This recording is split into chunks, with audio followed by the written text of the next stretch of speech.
Thank you all so much for joining us today for a conversation on abortion later in pregnancy and why we must not only fight these ballot measures, but talk about them in the right way.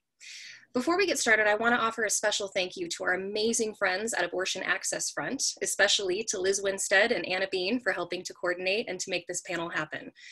Throughout today's panel, tweet along, comment, and share with @access4allco on Twitter, Instagram, and Facebook, and be sure to use the Ask Question function at the bottom of your Zoom screen throughout the panel. This November, 2 states will vote on abortion bans at the ballot. Louisiana faces an abhorrent but upfront constitutional amendment to ban all abortion. And in our home state of Colorado, Initiative 115 claims to seek to ban abortion later in pregnancy, assigning an arbitrary and nearly impossible to gauge deadline of 22 weeks gestation. 115 is the 4th attempt to ban abortion on the ballot in Colorado since 2008.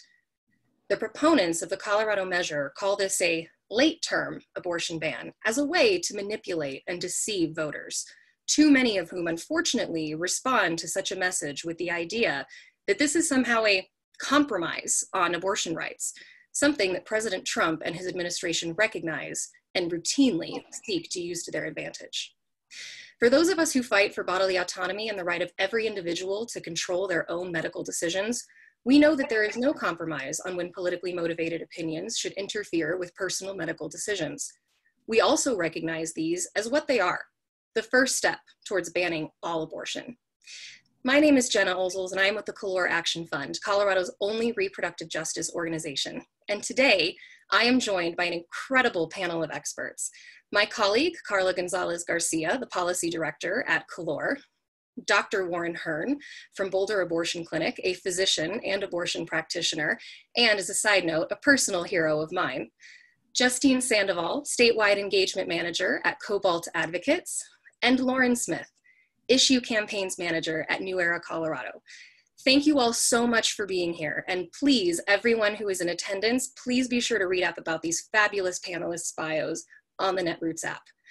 Once again, throughout today's panel, tweet along, comment, and share with @access4allco on Twitter, Instagram, and Facebook, and be sure to use that Ask Question function at the bottom of your screen throughout the panel. Now to our questions. The first to Dr. Warren Hern and Karla Gonzales-Garcia. If this particular ban on abortion later in pregnancy, Initiative 115, were to pass, how would this impact not only Coloradans, but people across the nation? Well, do you want me to go first now? Okay, the first thing to establish is that abortion is a fundamental part of women's health care in the 21st century in this country. It must be safe and legal, and we need to keep it that way. There are no justifications of any kind for restriction on access to abortion services. It's an important fundamental health issue for women. It's fundamental to their freedom. As far as this particular ballot initiative is concerned, the sponsors announced that they are aimed at closing my office, since I'm the only physician in Colorado who specializes in performing abortions at later stages of pregnancy. Some are done in some other institutions like University Hospital, but my practice would be the one most affected, and my patients would be the most affected. Women come to me from all over the country, and they certainly come to me from Colorado with desperate needs to end an abortion, which has been found to have a serious and catastrophic medical diagnosis. Cobalt has worked with us to get comments from patients about what it would mean for them, okay? And so I have a voluminous amount of information. I won't go through all of it. But for example, one of the questions that Cobalt asked in their question for the women is, what would it have meant for your life if you couldn't have had this abortion? One said, I would have had a child with a difficult and painful life. I can now give that child a peaceful end, and I can possibly try again later. Another patient said, in response to this question, a life of heartache. Another one said, life shattering. Another one said, I was contemplating suicide. Another patient said, I had an abortion at 25 weeks, so that the quality of life wouldn't be compromised. I didn't want to watch my baby suffer when she didn't ask to be born.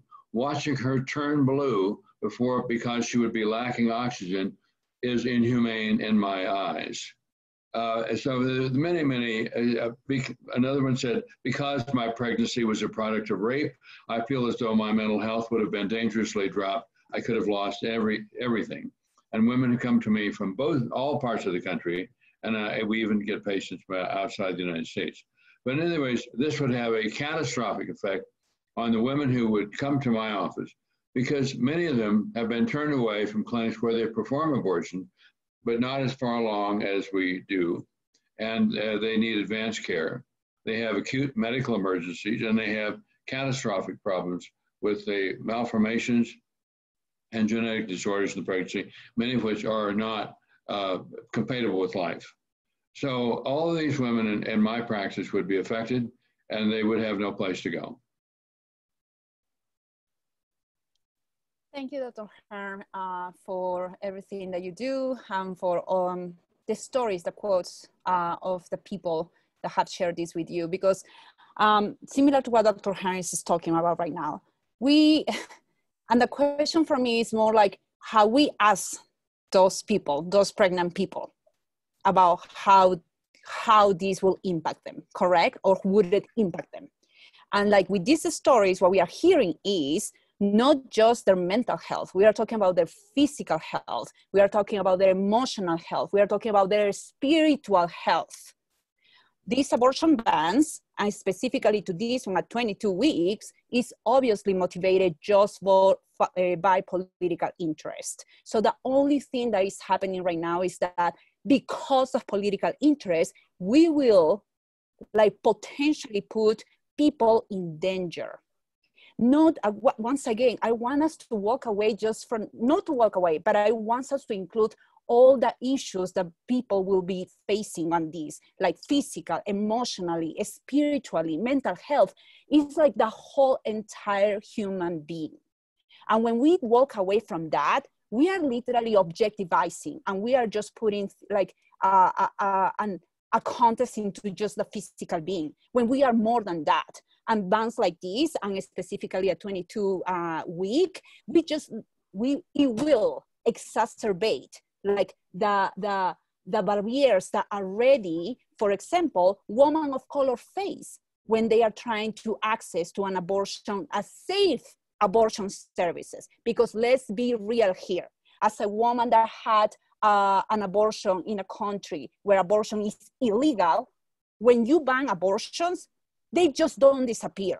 They just make them unsafe. And right now, having a physician, having a provider that performs abortion in a safe environment, in a safe way, if we take that away from our people, the only thing that we're going to be seeing is like women and pregnant people dying. Is that what we really want to see? Is that what we really are here for? And these abortion bans, once again, are they just going to be putting in danger the most marginalized among us? Because for, like Dr. Hern is speaking, people from all over the country come here to Colorado to have those health services. Even a person in Colorado need to face still, if you are a low-income person, you need to find the money for it. You need to find the transportation, because let's remember, rural communities are far away from Denver or Boulder.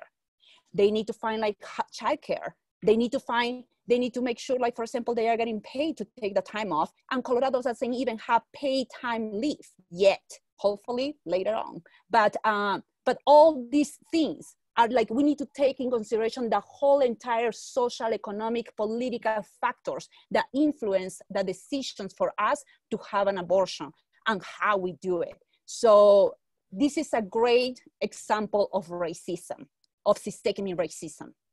This is a great specific activity that is just to place to women of color to be able, so for us to keep dying and for us not to have safe health care services when we are ready to not have the ability, a lot of us, to access to health care. And now another barrier, that's exactly what they are trying to do, to put another barrier to already a racist system that doesn't allow our people to be able to have healthcare, all the full range of healthcare services, including abortion.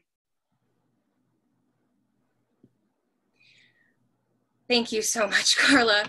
And thank you, Dr. Hern, so much, and for everything and for your work at Boulder Abortion Clinic. We appreciate you so much. Our next question is to... May I just add one thing? Sure. Simply emphasize what Karla was saying, which is very eloquent. And abortion is the leading cause of death for women in the reproductive age range in Latin America. And it is especially true for low-income minority groups in this country. But as she was saying, there's a great deal of discrimination against women and poor and minority groups, again, in this particular issue. But the point is that women have been having abortion for thousands of years. And what Karla said is they're not going to stop having abortion. The question is whether they're safe and whether the women will survive the experience. Absolutely. Thank you so much. And thank you for providing those safe services. They're incredibly necessary. Now our next question to Lauren Smith of New Era and Justine Sandoval. I'd love to hear from you as well on this. But Lauren, with Justice Brett Kavanaugh now on the Supreme Court and efforts among conservative states to bring bans designed to challenge Roe v. Wade in district courts and eventually overturn it, how does banning abortion later in pregnancy and Colorado 115 fit into what is clearly a national coordinated attack on abortion rights? Yeah, and thank you, Dr. Hern and Karla, for your awesome words earlier. But yeah, so ever since, the Kavanaugh nomination and confirmation back in 2018, I think we all really remember that. It was, and the court case with Dr. Christine Blasey Ford, it just really spoke volumes to kind of how our country and how our administration approaches sexual assault and sexual assault survivors. But it also really set a precedent where we were now like, okay, so our Supreme Court has majority conservative judges, and what does that mean? And since that confirmation, we have seen this flurry of anti-abortion bills coming up all over the country, from the 6-week bans in Georgia and Ohio, from the law in Alabama that would make providing an abortion a Class A felony. And of course, we know, again, also this isn't a coincidence. Anti-abortion proponents are trying to pass these cruel, unconstitutional bans with the hope of eventually having them come to the Supreme Court and having Roe gutted and overturned. And here in Colorado, we are no stranger to bans. This is the 4th time that we've seen a ban here at the ballot box in Colorado in the past 12 years. And yeah, so Colorado Proposition 115 would intend to ban abortions later in pregnancy. And the reason that they're actually focusing on abortion later in pregnancy is strategic because, anti-abortion proponents, they know that in Colorado, Coloradians routinely reject abortion bans, whether it be at the legislature, whether it be at the ballot box. And so by introducing this abortion later in pregnancy ban, they're ultimately just trying to put their foot in the door to lead towards these more aggressive bans that they're trying to push in Georgia, and places like Georgia and Alabama. And so ultimately, attacks on like this ban and other attacks on abortion later in pregnancy, the goal is to ultimately ban abortion altogether. And so this is just a slippery slope, a single step to that point that would lead to overturning Roe. So yeah, it really does fit in very, very strongly.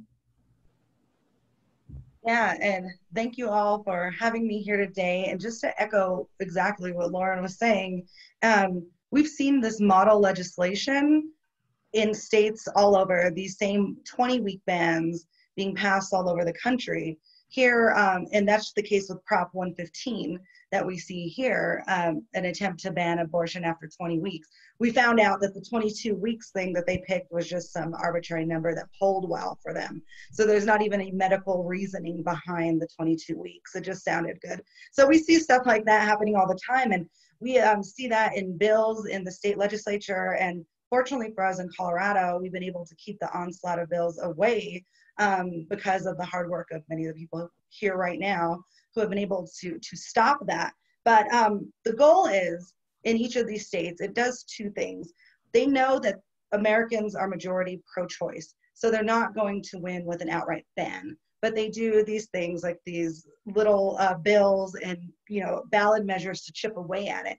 And it achieves two things for them. One, they get to limit access, which is what they want, but also it sets them up for a challenge with the Supreme Court, which a lot of these are unconstitutional and they get challenged. And with, more conservative justices like Brett Kavanaugh on the court, they see an opportunity to take those cases to the Supreme Court. And so a lot of that, even some of these extreme measures that they're trying to pass, are an effort to get their court case to the Supreme Court in order to overturn Roe. So that is why it's such a threat and a hazard to reproductive rights and freedom when we have these conservative justices, because we never know. It's, tricky every time one of these cases goes up to the Supreme Court. Will we walk away safe, or will we have, ultimately overturn Roe and have to deal with it on a national level? So that's what we're seeing. And this proposition is just one of, many attempts that they've done and many, many things. And we've been really great in Colorado in fighting these things off, but we're one bad election away from that not being the case. So everyone needs to constantly be watching this issue and being vocal about making sure we don't allow these things, even if they seem like compromises, to pass in states. Absolutely. And Dr. Hern, I actually would love you to respond to this real quick, because Justine's point about we are just one election away in Colorado from having these rights attacked and essentially taken away. To your earlier point about your specialty and the rarity of your specialty and you as a practitioner, how does that constant threat of attack and one bad election away impact your practice and your ability to provide medicine? And while you think about that real quick, I also just want to make sure to remind folks, please use the Q&A box at the bottom of your screen if you have a question for any of the panelists. And of course, please feel free to be tweeting, Instagramming, and Facebooking along with @AccessForAllCO. So Dr. Hern, can you share a little bit with us about those electoral attacks? Yes, she makes an extremely important point, but no woman's life should be at risk because of the results of the next election, or the way somebody else who doesn't know her votes in the next election. That is completely barbaric. It's uncivilized. It is out of the question. It's totalitarian.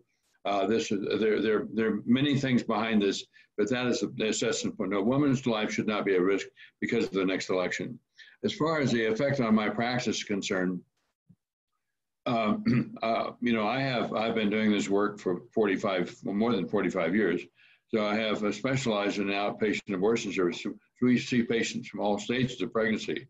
I think that but most of my patients at this point, in fact, are more than 22 weeks pregnant, because I've developed techniques for doing this safely over the last 45 years. And I've published papers on this, and my medical colleagues know this, so they refer patients to me for cases they can't take care of, whether they're too far because of the limits in their own state, or because they don't have the procedures to do this. So it would very severely affect my practice, but mainly it would affect the women who then no longer can come to my office, to Colorado, to have this help. And there are only a few people in the world who do this.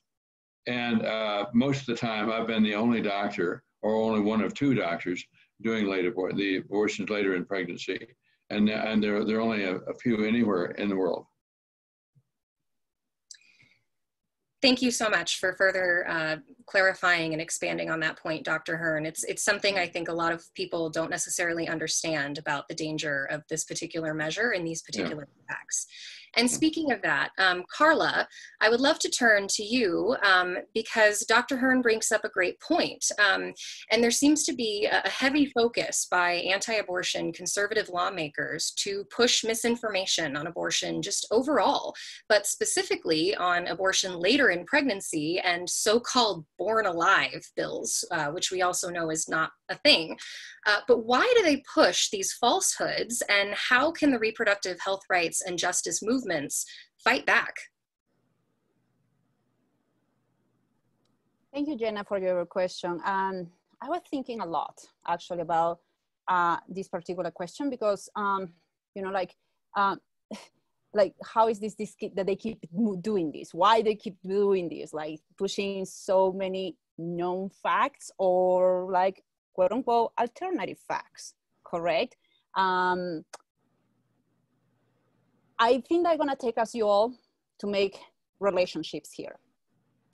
When I was saying in the beginning how when we make decisions about having an abortion, we need to take the whole entire like social, political, economic, educational factors, like everything, correct? Everything that is around us. We need to look at the human being in the holistic way.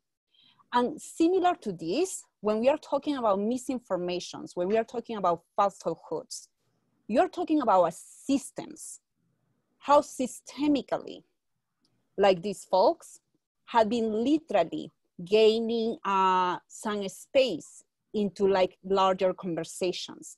And this is all well prepared. This has not just come like, oh, this is just happening. You're talking when you are putting communities in poverty, because that's like systemic issue. So you are not allowing folks to get the information that they want, that they need, so they can make their own like thinking or critical thinking. So when you are not providing like schools with the right infrastructure, with like the with a funding that they need in order to like provide high quality education to folks, to young people, so later on you're not able to literally like think critically. When you are like keeping communities in extreme poverty, the only thing that communities do or can do is trying to survive.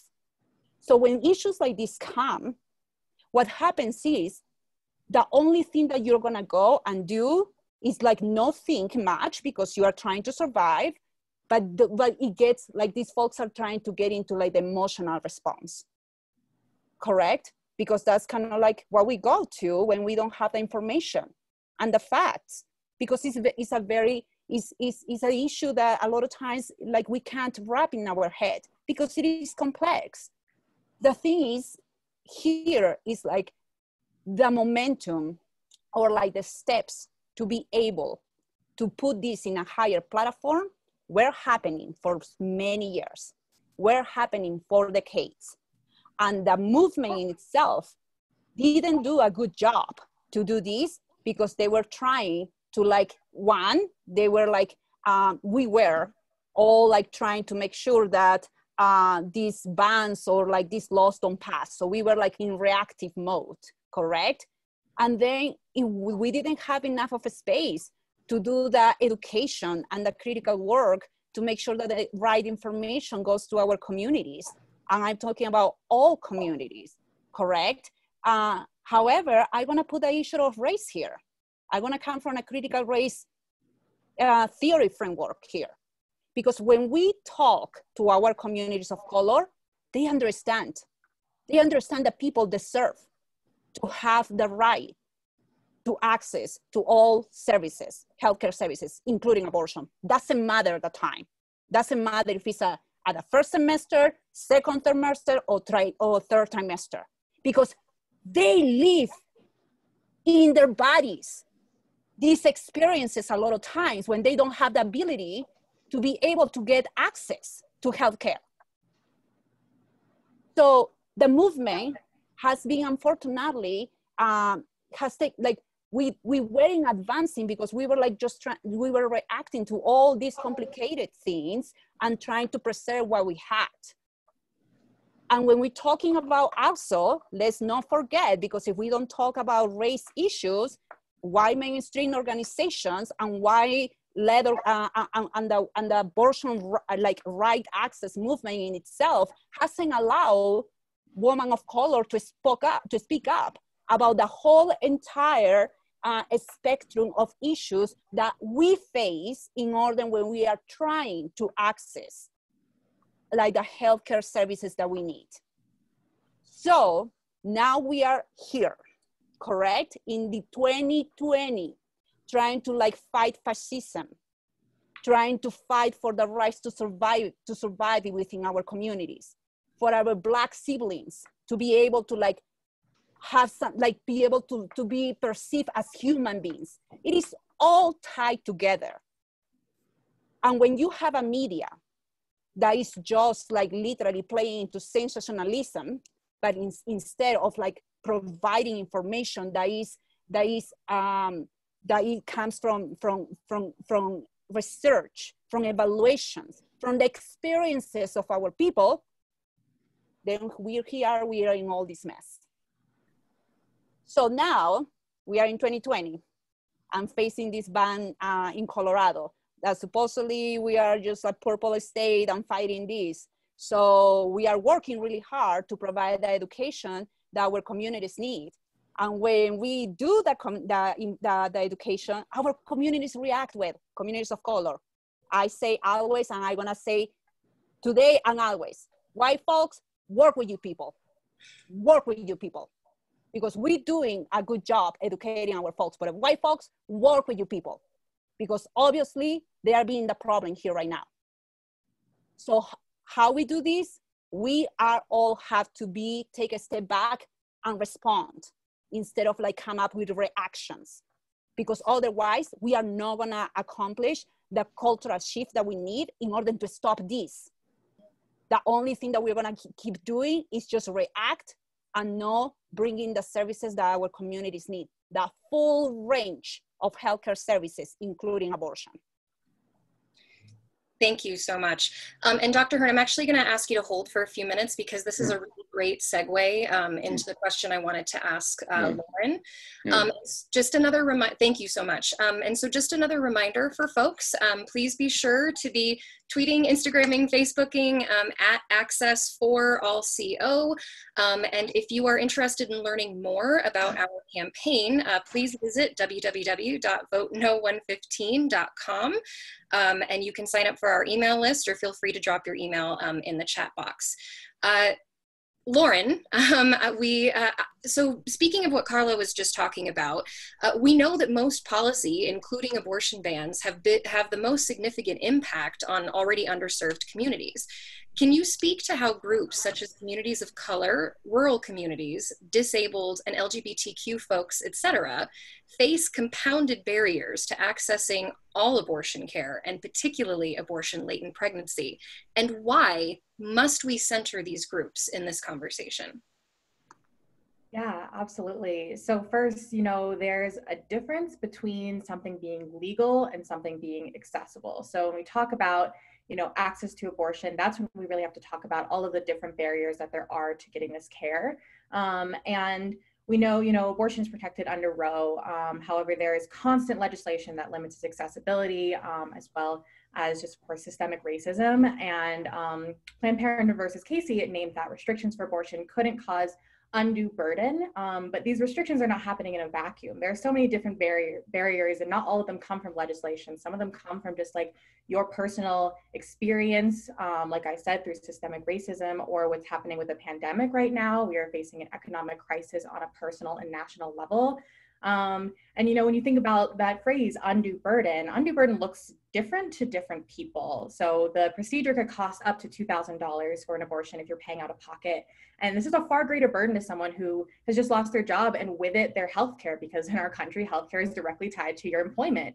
Or if you're on Medicaid and can't have, you don't have to pay out of pocket because the Hyde Amendment restricts federal funds paying for abortions.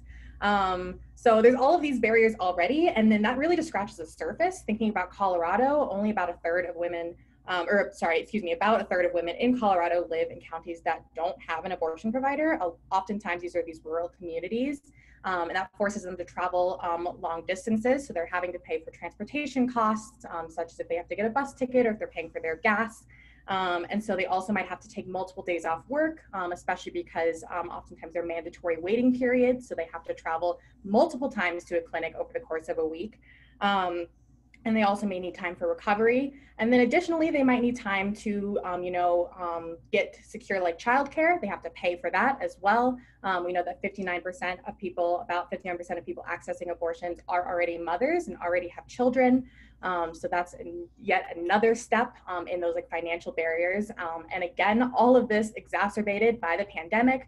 More people are losing their jobs every day. If you are unhomed, that adds even more additional barriers. And children are home from school and things like that. And if they're not able to pay all of these expenses up front or take off time from work because they don't have paid family leave or whatever that is, this also forces them to wait to access abortion. It pushes them further into pregnancy. That increases costs. It increases the likelihood of the procedure being restricted in some way or forcing them to have to choose a different clinic to even go to, making it even harder. And that's a big part of why they may have to get an abortion later in pregnancy. And then that doesn't even touch on the fact that we also have anti-abortion counseling centers. There are 3 times more anti-abortion counseling centers than there are actual abortion clinics in Colorado. And these counseling centers, their intention is to bring in women that are seeking abortion and coerce them out of getting that abortion and that care that they need through spreading misconception and stigma. And so, by the time this woman's able to see a real practitioner, she may be too far along to access care or be able to afford the care that she needs to access.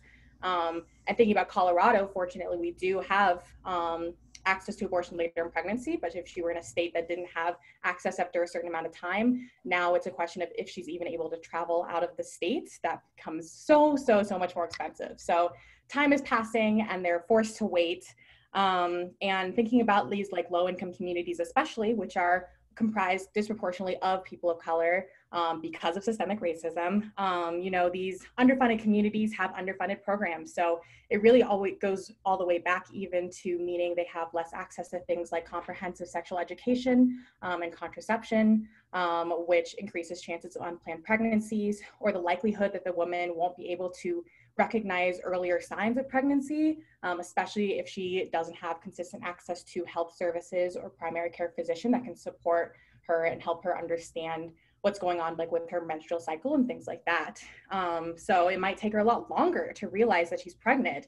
A lot of people don't know that they're pregnant at that 6-week mark or even further along than that. And then again, all of this compounded even more so if, for instance, they're disabled. They may struggle to find care that can accommodate the needs for their disability, or maybe she's taking medication that is harmful to pregnancy and has to kind of choose if she wants to continue to take this medication or end her pregnancy and get an abortion. So there are just endless barriers that I think a lot of people don't realize, and that's why we really have to be centering these folks in this movement, in these conversations, because if you're kind of on the outside, you can't really understand all of the nuances and complexity of pregnancy and of abortion. And with all the stigma around abortion, it means that anti-abortion proponents are really able to control the narrative and continue to propagate these issues. So yeah, we don't really have to look backwards too much when we talk about what overturning Roe would look like, because there are women living in these low-income communities, living in rural communities, far away from any clinic that they could access, who are kind of living the reality already, because when we think about, what does it mean to overturn Roe? It really means like we no longer have access to abortion that is safe and with dignity and support. And there are women that are living this reality every day, not being able to access that. So yeah, we really have to center their voices, because ultimately, people with privilege, people with money, white folks that are cis, able-bodied are always gonna be able to travel and get the care that they need. And these most marginalized people are the ones that are gonna be the most heavily, disproportionately impacted when we start to lose our rights.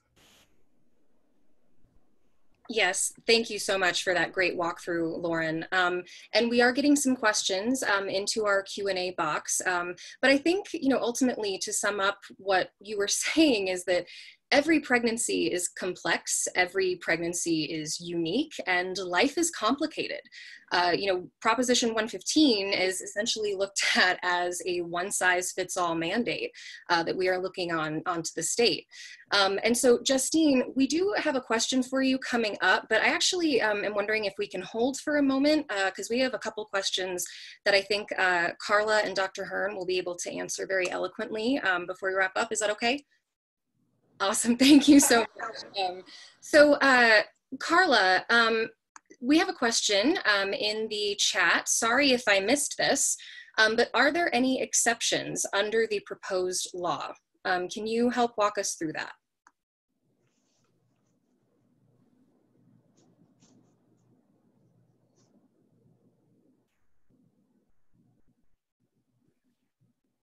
Uh-oh. Can Karla hear you? Rose. Karla. Okay, it seems like Karla might be frozen. Since we've clicked answer live, I will go ahead and try to answer this question for you. Under Initiative 115, while there is deceptive language around exceptions, unfortunately, in the way that abortion practitioners and medicine is accessed in this country, when gestation has reached this point in pregnancy,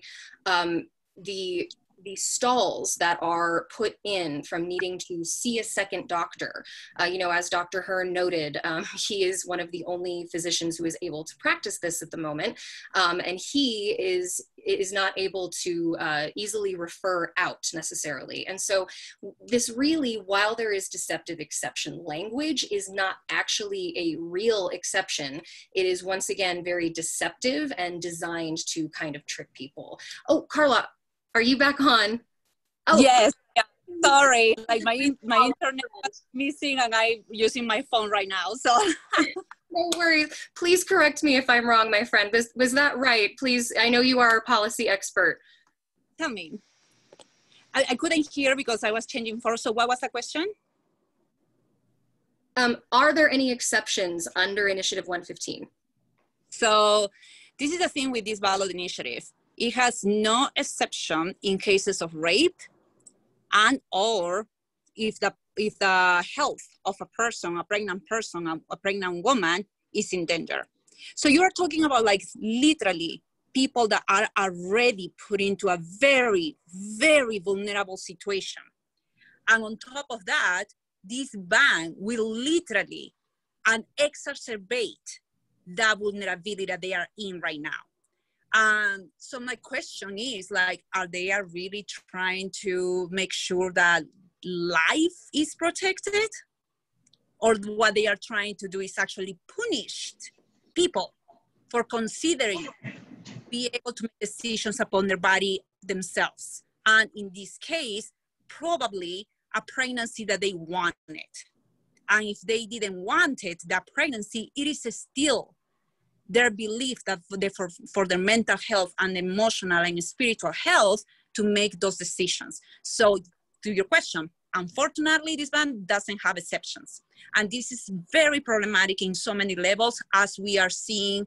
I have actually worked as a victims advocate for domestic violence and sexual assault since I was 19 years old in Peru.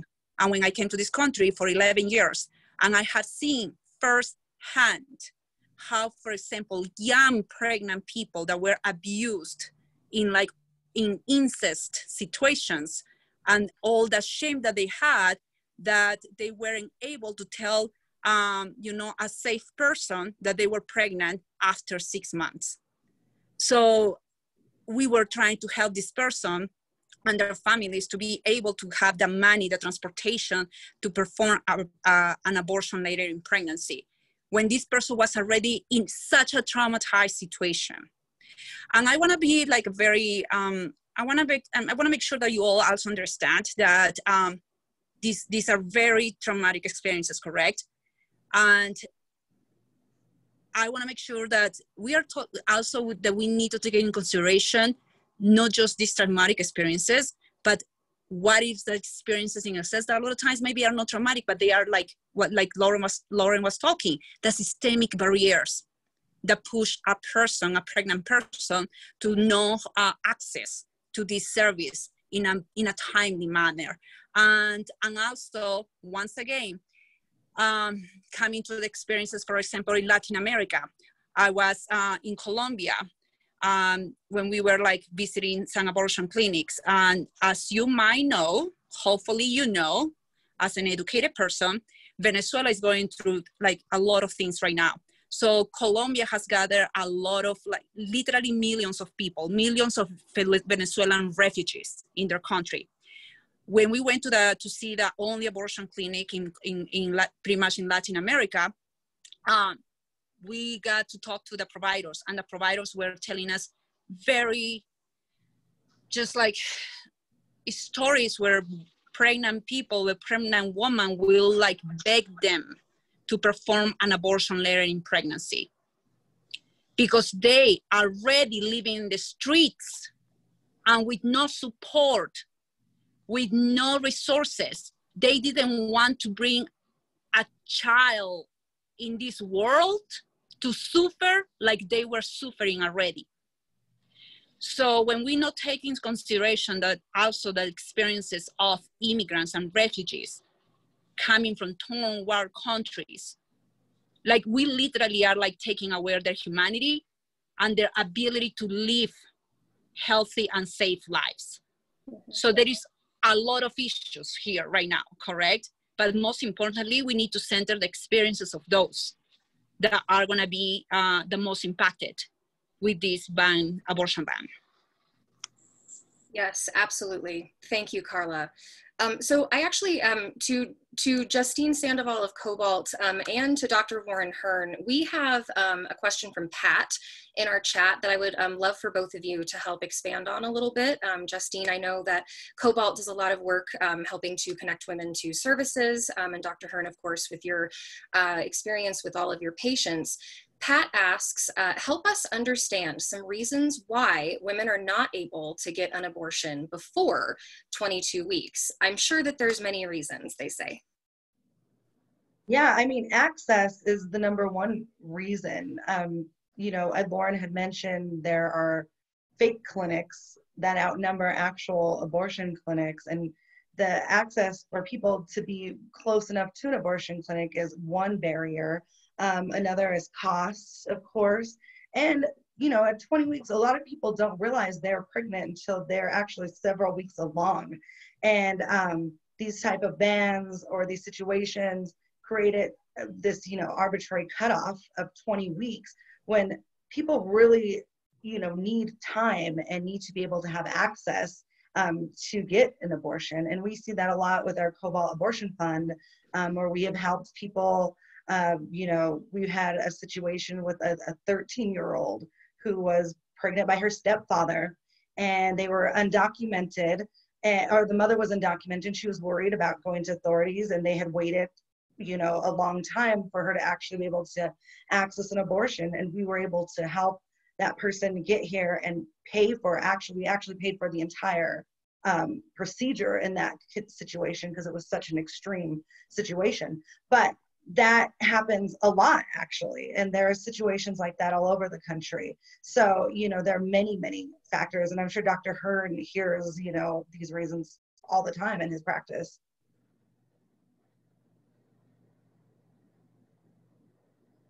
You want me to try to answer some of that? If you have Yeah, it's an excellent question. There are lots and lots of answers, but Justine was pointing some of them. But in many instances, for example, we find that patients are in places where the abortion clinics have been closed. It's in Texas, Louisiana, and there are very severe restrictions. A woman may not know she's pregnant until she's in that time that is up against the state limit. With many of my patients, we had one patient who knew she was pregnant, could not get an abortion because she had COVID. And by the time she was able to go to a clinic, it was too late to get in that place. And of course, the many states make it their policy to keep women from getting this access. But for example, some of my patients who have fetal abnormalities, for example, have one exam early in the pregnancy, which appears to be normal, and the doctor doesn't do any others. And then they may go to the emergency for some unrelated incident, like a sprained ankle, and discover at that point, late in the pregnancy, there's a catastrophic problem. So that could have been diagnosed earlier, but either because the insurance doesn't cover the ultrasound or the doctor doesn't believe it's necessary to do it or whatever, the diagnosis is not made. We have patients who have a diagnosis made early in pregnancy, or at least in the second trimester. The doctor refuses to tell the patient about the diagnosis because the doctor doesn't want the woman to have an abortion. And so the doctor waits until it's too late to have an abortion in that state. Then I wind up seeing those patients. We see patients, like Justine was mentioning, we have a 12 or 13 or 14-year-old kid who doesn't know, or she's the victim of incest, so she can't talk about it. And by the time we see her, she may be much later in pregnancy, 28 to 30 weeks. There are many things, factors that flow into that. And part of it is the difficulty of getting an accurate diagnosis early enough in the pregnancy about the abnormalities. But there are other situations that are very complicated. But I think that, and then a woman will go to a clinic where they do abortions, and it takes her a month to get an appointment or 2 weeks. And by the time she gets the appointment, she's too far along for their limit, and they're too far along for the next state or whatever. So these are very individual situations, and they're very frustrating. I did want to mention that in response to one of the things that Karla was talking about was that why are these attacks continuing? Well, it's really, a lot of it's about punishing women, but principally the Republican Party has used the abortion issue for the last 40 years to get power. It works. Look who's running the country. And I think that the people who make these laws don't care anything about the women or about abortion, really, but if they get elected by being against abortion. Right now in Colorado, Cory Gardner is for re-election for the U.S. Senate. He built his career on being opposed to abortion. The white Christian evangelicals want to get the white Christian evangelicals out to vote for him, and this abortion ban is one of the techniques for getting those people to the polls. And so it has an ulterior motive in that respect, which is very insidious. And why did they pick 22 weeks? Well, most of my patients are up to 22 weeks, and they said it's about closing my office. There are many other aspects of this, but those are some of my responses to that question. Thank you so much, Dr. Hern. So we have a couple of more questions in the chat, and just to give a quick time check, we are at 2:49, and we do end in about 10 minutes. So I want to make sure that we are able to answer our remaining questions. And Justine, I really want you to be able to kind of bring us home. And I've been waiting for it. I want you to do it. Tommy Yap asks, and Lauren, I think you might be able to answer on this one and help a little bit, and if not, obviously anyone who is interested. But Tommy asks, coming from a bright red state, how do we talk about later term abortion care? Oh, yay. So it is my job to travel throughout the state and talk to people about abortion. When I actually started doing this work 6 years ago, I come from a very progressive family and everyone's pro-choice, but we never discussed abortion. So I brought it up to my family like, hey, I'm working on abortion rights now. And after just some conversations with my mother and grandmother, it turns out my great-great-grandmother was giving abortions in the Curtis Park neighborhood to women that needed help. And it was a thing, and they just kind of didn't talk about it, but they knew that she did it. And so I found that having conversations with just everyday people, you really start to realize that, abortion is not a rare thing. And it's something that people have stories and people in their life have dealt with. So, a lot of people are like, is it hard to go around Colorado? Because Colorado, Denver, Boulder are notoriously blue. But we have a lot of red surrounding, those major metropolitan areas. And a lot of rural Colorado is very conservative. So it's, going in and having these conversations. I think one of the best things to really focus on is that this is an individual right, and bodily autonomy is a right and a freedom. And when you really talk about it from that point of view, I really think that it resonates with people who have more conservative values. And we know that people have abortions who are conservative and liberal, and whatever you identify at, everyone is having abortions. So like I said, the stories are there. Really just having personal conversations with people, talking to the everyday people around you, and talking about some of the reasons why people would have to access later in pregnancy abortions. And when you talk about those things and you're really honest and share stories, people relate to that, and they usually have an incident in their lives that they can refer to where they can relate to why someone would have to have an abortion later in pregnancy. So I think just really having personal conversations, sharing stories, people sharing their stories is really helpful, especially when you're talking into more conservative groups about abortion. I'd like to add on if I can for a second. Yes, please. I think definitely always approaching these questions also, or these conversations values forward, and really aligning at the beginning about some values that you both hold. I think oftentimes as Americans, something we really value is like our freedom and our rights, and reminding people that, you know, these bans, what their whole goal is to take our rights away, to control our bodies, to take away our bodily autonomy. And so kind of coming to it from that approach and finding like a middle ground where you can kind of have this conversation and base it around that value, I think is really, really important. And then, yeah, I definitely like bringing that personal piece. You know, 1 in 4 women will have an abortion sometime in their life, and kind of reminding them that there's a good chance that someone you know, someone you love will need this care at some point. And first of all, do you want to know that they can access it? And then second, do you want to be the type of person that they can come to for support to talk to? And like kind of framing it that way, I think is really impactful, especially when you're talking to people who are, you know, supporters, who are allies, or maybe they're not supporters, but they could be, especially for instance, like men or just people that cannot get pregnant, tying it to be like, you know, we need you in this fight. Like men you have the privilege and power, and predominantly male legislatures are the ones that are passing all of these bans and all of these things that, you know, are restricting abortion. And so we really need you to be standing with us on that other side as well. And then, you know, if you go down the road and you have a partner, or you have a sister or a child, like that's taking away your right to be able to, you know, plan with your family the best way possible as well. So yes, definitely like tying that personal piece. Like it may not feel personal right now, but I promise you it will.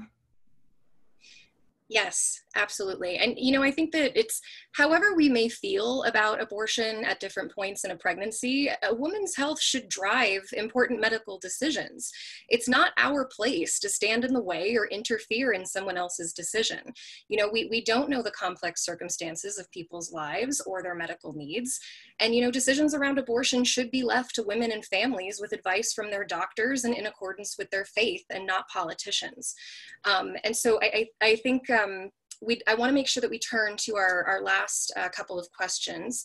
Oh, and thank you so much to Rachel Port, who is saying thank you to all of us, but she wants to give a special shout out to Dr. Hern. I want to make sure you hear that, Dr. Hern.